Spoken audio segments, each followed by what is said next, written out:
Uniformly charge are के linear charge density lambda है, centre पे एंगल फाई बना रहा है। ठीक है, रेडियस ऑफ द आर्क कितनी है, कैपिटल आर है आपकी, और इस सेंटर सी पर फील्ड इंटेंसिटी निकालनी है। तो चार्ज लाइन पे डिस्ट्रीब्यूटेड है तो कैसे निकालेंगे, आपको एलिमेंट लेके इंटीग्रेट करना पड़ेगा इसको। ठीक है, तो इससे इस एंगल बाइसेक्टर से किसी थीटा एंगल पर एलिमेंट ले लिया मैंने, और सारे एलिमेंट्स के कारण अलग अलग है बेटा, गौर कीजिए इस चीज पर, तभी आप वेक्टर एडिशन सीख पाएंगे, वेक्टर इंटीग्रेशन।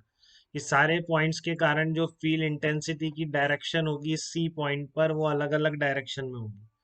तो फॉर एग्जांपल ये डीएल एलिमेंट लिया थीटा पर, इसकी लेंथ कितनी मान ली, आर डी थीटा मान ली। ठीक है, तो इस एलिमेंट पे चार्ज भी लिख सकते हैं आप, lambda into D L, lambda into R D theta, ये लेंथ आर डी थीटा हो जाएगी। अब ये जो एलिमेंट है इसकी इस डायरेक्शन में आ रहा है डी। ठीक है, सेम सिमेट्रिक एलिमेंट इधर भी होगा, उसका डी भी आएगा। देखो ये एंगल थीटा है तो ये भी थीटा। तो आपको दिख रहा है कौन से कंपोनेंट ऐड होने वाले हैं, बट प्रोसेस ये है, पहले आप मैग्नीट्यूड लिखेंगे इस तरीके से। ठीक है, K D Q upon R square, उसके बाद आप इसका वेक्टर लिखेंगे कंपोनेंट करके, कॉस थीटा साइन थीटा।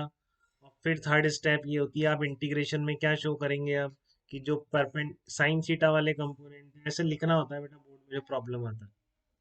ठीक है ना, तो आपको इसमें क्या करना पड़ेगा, इंटीग्रेशन डी साइन थीटा की वैल्यू क्या हो जाएगी, जीरो हो जाएगी, फ्रॉम सिमेट्री। सिमेट्री से डी साइन थीटा की वैल्यू कितनी हो गई, जीरो हो गई। तो अब आप देख लो इसका थीटा को कहाँ से कहाँ तक वेरी कर रहा हूँ कि सारे एलिमेंट्स कवर हो जाए। तो ध्रुव बताओ, लिमिट बताओ क्या रखें इस थीटा की।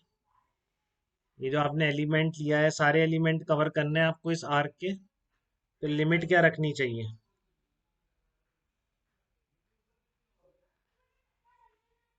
बताइए ध्रुव, लिमिट क्या रखें इसमें थीटा की। फाई एंगल बन रहा था यहाँ पे, टोटल एंगल फाई था,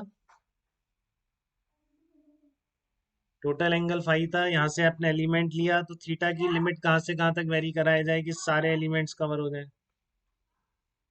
केतन आप बताओ जल्दी से, थीटा का वेरिएशन कहाँ से कहाँ तक लेना चाहिए। हाँ, -5/2 से लेकर -5/2 से -5/2 से 5/2 तक, क्लियर है बेटा। खुशी आप बताओ एक बार, क्लियर है आपको यहाँ तक। ओके, -5/2 से लेकर 5/2 तक वेरी कराइए आप, K lambda upon R into D theta. तो बस आपकी लिमिट पुट कर देंगे तो ये आपका रिजल्ट आ जाएगा, जो आप कभी नहीं भूलेंगे आज के बाद, 2k lambda upon R sine 5/2। Direction will be along the angle bisector. ठीक है, डायरेक्शन किधर होगी इसकी, along the angle bisector हो जाएगी। मैग्नीट्यूड है 2k upon R sine 5/2, and direction will be along the angle bisector. ये जो एंगल बना रहा है, अब कैसा भी आर्क को, अगर मान लो इस तरह का 1/4 हो गया आपका, इसके कारण पूछा सेंटर पे इस तरह का चार्ज वायर है, आप बताओ सेंटर पे फील्ड कितना होगा, तो आपको क्लियर है बेटा, इसके एंगल बाई सेक्टर के अलॉन्ग हो जाएगा। ठीक है, और इसका एंगल कितना है, पाई/2, तो फाई की वैल्यू क्या डालोगे इसमें, पाई/2 डाल दो। तो 2k lambda upon R sine 5/2, R क्या, रेडियस ऑफ द आर्क है, लेमडा लिनियर चार्ज डेंसिटी। ठीक है, तो आर्क की डेरिवेशन में तो दिक्कत नहीं है किसी को। तो अब आप ये एग्जांपल्स करिए, दोनों एग्जांपल का आंसर निकाल के बताइए। ये दोनों कंबाइन है, इसमें log wire with a uniform charge density lambda is band into two configuration. ये दो कॉन्फ़िगरेशन है, इधर इनफाइनाइट जा रहा है, ये आर्क बन रहा है, ये उसका सेंटर है। ठीक है ना, वही क्वार्टर ऑफ सर्कल बन गया है। ये एक्स एक्सिस वाई एक्सिस है, तो आई कैप जे कैप में प्रॉपर बताने हैं आपको सेंटर ओ पर फील्ड कितना होगा, दोनों केस में। दोनों केस में कहाँ निकालना है, सेंटर ओ पे फील्ड कितना होगा। 5 मिनट से आपके पास, आंसर एग्जैक्टली निकालिए।